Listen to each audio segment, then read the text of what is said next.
All right, guys, to start off this DIY, we need to build something like this. Really simple, and I've got my pieces here. Let me show you how to put it together. Right, guys, to put this box together and to assemble it, it's really simple. You literally need 5 pieces of wood. 400 by 170, which is my base. I've got the start of my 2 sides, which are also 400 by 150 high, and then my 2 little sides, which are 140 by 150. Right, first up, to make life really simple, we put this stuff away and we're working with the 2 sides, which are these 2 long guys here. And to make life really simple, what I want to do is literally just mark out some pilot holes.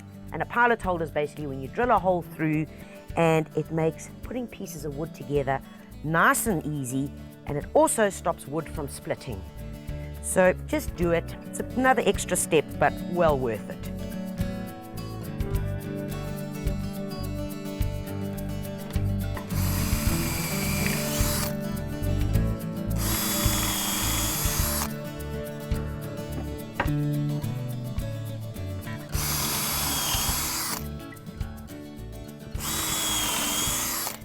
All right, guys, there we go. Pilot holes have been drilled, and you notice that I had another little piece of plank underneath here. That's so that I don't drill into my tabletop. They've got a very interesting word for it in the DIY world. It's called a sacrificial piece of board. Terrible.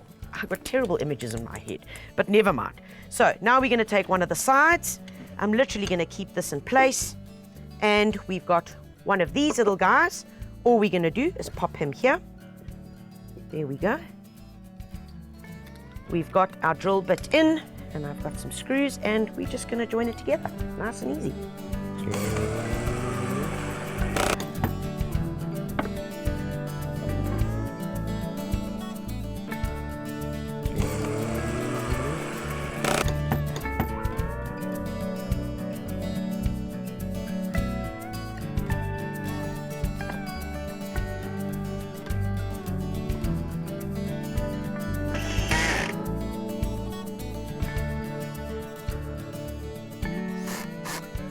All right, guys, look at that.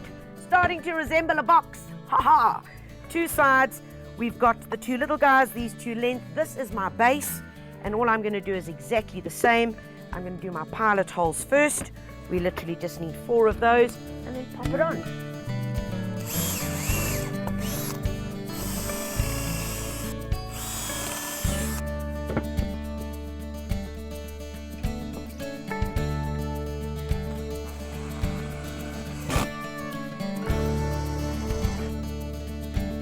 Ah.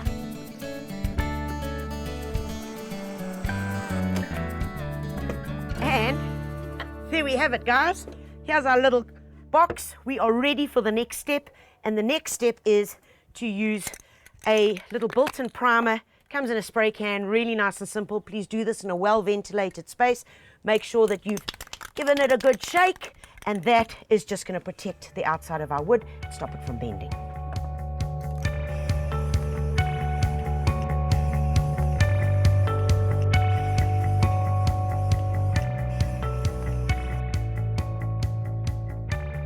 All right, guys, so the primer is dried and we are ready to start playing. Now, this is where you can do whatever you want. I have been mad about lichen, and I found this at a florist, literally little bags here. I've got some sphagnum moss, which is gorgeous. I mean, just look at it. A piece of bark, okay, and some leaves. And we are going to create the most beautiful forest look all around this, which is why it didn't need to be perfect. Okay, so what we need, armed and dangerous, we've got a glue gun, we've got all these bits, and I'm literally just going to start attaching and creating different depths, heights, and of course textures. So let's give it a bash.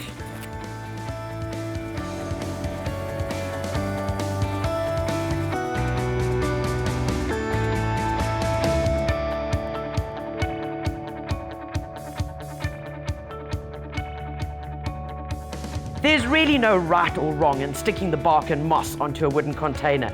Just don't let your OCD get the best of you. The more natural the pattern, the better.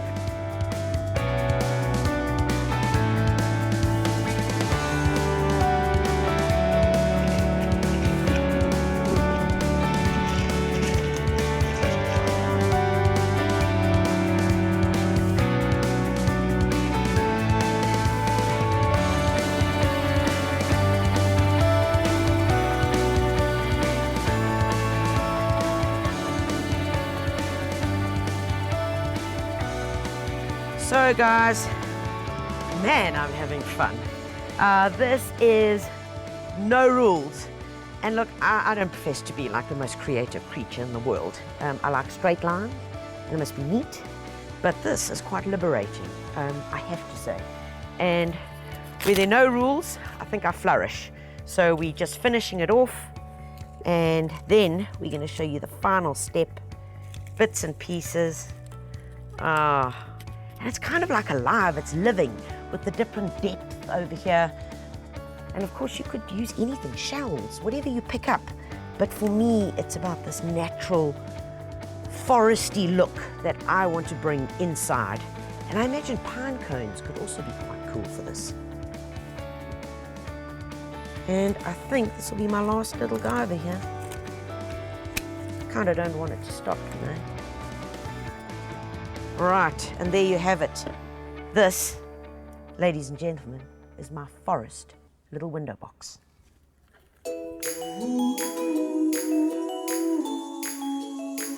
Right guys, the next thing that I'm going to do is to finish off my ferny forest look.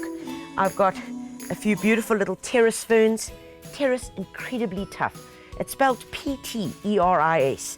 So when you're visiting a garden centre, look for those little guys. And all I'm doing is I'm popping them in here because of course we're not going to be watering them in here. When you water them, you're going to take them out and you're going to give them a good water, which is going to be once a week in the bath. Give them a good water, leave them, let them drip dry, and then put them back. So I'm going to need a little bit of height here because these are not going to be permanently planted in here. I'm actually just using a bit of this bark. So you can really put some stones in there, whatever you want. And all I'm doing is popping my ferns. I've got a little African violet. So out of fashion, so old school. But look, when you add this little pop of color, look what happens. Isn't that gorgeous?